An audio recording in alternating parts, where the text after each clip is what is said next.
Everyone feels sad or down from time to time. That's just a completely normal part of being human, right?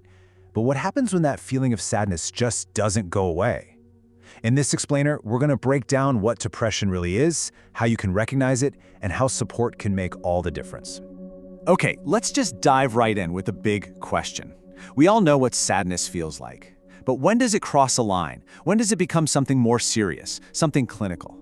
Figuring that out, that's really the first most important step. So, to really answer that, we need to be super clear on what we're talking about. Because this isn't about just feeling a bit bummed out for a day or two. We are talking about a recognized medical condition that can impact every single part of a person's life. And here it is, the clinical definition. It's this persistent low mood or a total loss of interest that it affects everything. Your thoughts, your feelings, your body. And this part is so important. It is an illness, not a weakness. That distinction changes everything. This is a really great way to see the difference side by side. So, normal sadness, it's usually a reaction to something, and it's temporary. But clinical depression, that's a whole different beast. It sticks around. And for an official diagnosis, you're looking at these feelings pretty much every day for at least 2 weeks, along with this huge drop in pleasure and motivation. Okay, so we've got the definition down. But what does this illness actually look like in a person's life? Because it's not just one single feeling. It's a whole collection of signs that could affect your mind, your body, and your behavior. First up, let's talk about the emotional and thinking signs. And it's not always sadness, It can show up as being really irritable all the time. A huge one is that loss of interest or pleasure in things you used to love. There's actually a clinical term for it, anhedonia. It's that awful feeling where nothing feels enjoyable anymore. And that often goes hand in hand with these deep feelings of hopelessness and a kind of brain fog that makes it almost impossible to concentrate. Now, here's something people often miss, just how physical depression can be. It really does live in your body. We're talking about huge sleep problems. Either you can't sleep at all, or you can't seem to stop sleeping. And this deep fatigue, like a bone-tired feeling that no amount of sleep can fix. You might even have unexplained headaches or body aches. And with all that going on, it's no surprise that a person's behavior starts to change. You might see someone pull away from their friends and family. Their performance at work or school can take a nosedive. Even basic stuff like hygiene or making a meal can feel like climbing a mountain. And sometimes, this can lead to trying to cope in unhealthy ways, like drinking more or using other substances to just numb the pain. Right, so this naturally leads to the next questions. How common is this, and why does it even happen? Let's zoom out and take a look at the bigger picture. Just look at this number for a second. 5.7%. According to the World Health Organization, that's how many adults around the world are estimated to have depression. Let that really sink in.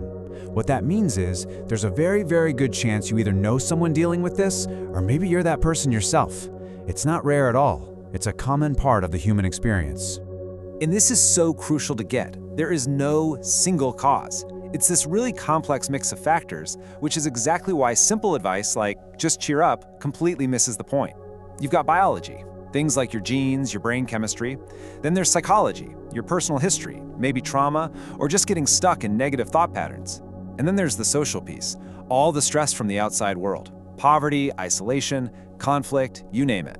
And a lot of the time, these big picture risk factors can be set off by specific things that happen in life. And these are things many of us go through, right? Massive pressure at school or work, money stress, the pain of a breakup, losing someone you love. These kinds of triggers can be the thing that pushes someone into a full depressive episode. The impact of depression is so much bigger than just feeling bad. It sends these serious ripples out across every single part of a person's life, and it can become a real risk to their safety if it's not treated. When it's left untreated, depression it chips away at everything. It makes it harder to learn, harder to work. It completely drains your motivation. And get this, it's even linked to a higher risk of other physical health problems. It's a condition that can cause really profound, long-term problems if you don't get help. And we absolutely have to talk about this next part, directly and openly. Depression is a major risk factor for suicide, and that risk goes way up when the illness is severe, when it's going untreated, or when it's combined with other things like substance abuse. This is why knowing the warning signs is so important. It can literally save a life. So you want to listen for phrases like, "I'm such a burden," or talking openly about wanting to die. Watch for actions, like looking up methods or giving away important possessions. And this one's tricky, but really important. Sometimes, a sudden, weird sense of calm after someone has been in a lot of pain, that can be a huge red flag. So if you see these signs, what can you do? Here are the steps. The single most important thing you can do is ask. Ask them directly, calmly. Are you thinking about suicide? I promise you, it does not put the idea in their head. Assess the immediate risk, and please, never, ever promise to keep it a secret if you think they're in danger. Your one and only goal is to connect them to urgent help. Okay, now for maybe the most important part of all of this, the hope. Because depression is treatable. Help is out there. So let's take a look at one of the main ways to get that support: counseling. A good counselor does way more than just listen. First and foremost, they create a safe, non-judgmental space. They help you understand that what you're going through is a real illness and that it's treatable. They normalize it. They work with you to figure out your triggers, build new coping skills, and slowly, step by step, help you start re-engaging with your life. It's also super important to know what a good counselor shouldn't do. They should never, ever hit you with a "just think positive." They aren't medical doctors, right? So they shouldn't be giving you specific advice about medication, and crucially, if there is a high risk of suicide, it's their job to get you more urgent, intensive help, not to try and handle it all alone. So, if you take away just one thing from this entire explainer, please let it be this: depression is a real, complex, and serious medical condition.